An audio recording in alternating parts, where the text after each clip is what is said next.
Today we're going to look at different types of P.V.A. for applications and how we can use them with some of Jurassic's P.V.A. friendly products consisting of glugs and additives. So let's have a look. So to start off with, I'm going to take some of the Jurassic classic boilies.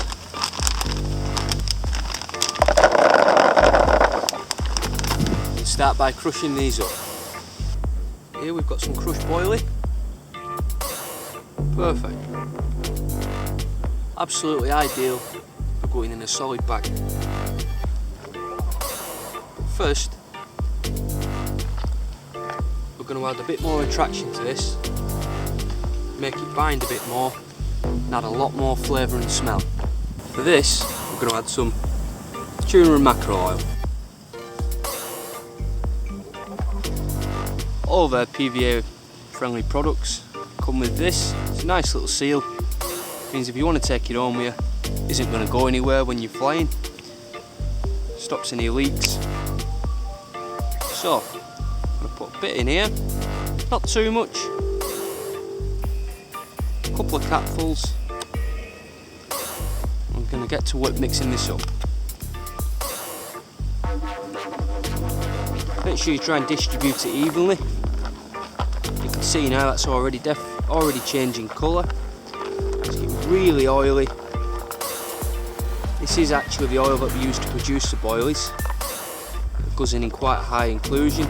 Obviously this is super saturated. This is the kind of mix that you're going to try and pull a bite, single your up bait out away from your free food and try and get them bites coming a little bit quicker. Look at that. Lovely. Right. I think it's about time we get it in a bag. So we've got one of the large P.V.A. bags here. Open her up, start loading it up. Now everyone makes P.V.A. bags in their own way. You know, it does come down to preference. There's no real right or wrong with it. Once it's in the bag. Depending how far out you're fishing, you might want to tie it up a bit tighter, you might want to pack it more, etc, etc. All depends how you want to go about it. Certainly you do want to try and get the air out of there. Get right into the corners, compact it. A little bit more. You can hear the air coming out there. Right, myself, I prefer this method.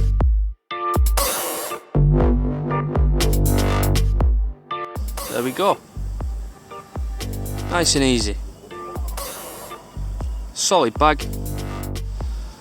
Now, once we've already squeezed all the air out of the bag, just to make sure, last thing to do, take your baiting needle, give it a good couple of punctures.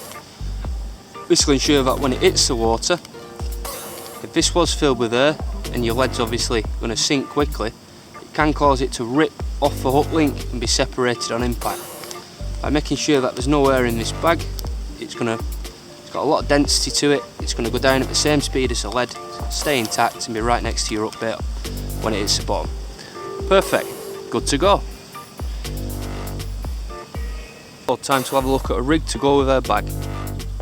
You take your Jurassic tackle bag, now inside, up the top, you'll have your rigs.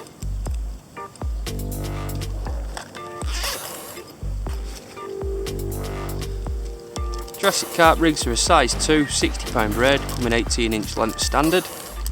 I'll take one of these out of there. Save the other one for later. Now let's have a look at a hook bait. What I've done here is I've trimmed down a Jurassic classic bottom bait and I've trimmed down a pop-up. Now together they should form a nice balanced bottom bait. So we'll have a look at that now. Take your baiting needle, go through the pop-up first. Then your bottom bait.